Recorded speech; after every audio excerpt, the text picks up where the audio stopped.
मडगाव येथे भाजप कार्यकर्ते आणि पोलीस कर्मचाऱ्यांमध्ये जोरदार वाद झाल्याचा व्हिडिओ सोशल मीडियावर व्हायरल झाला आहे।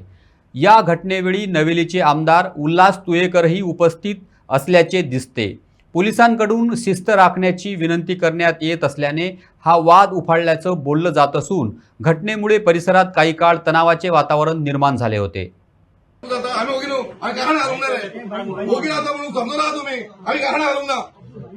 तू काय म्हणू ना तुझी ड्युटी तू कर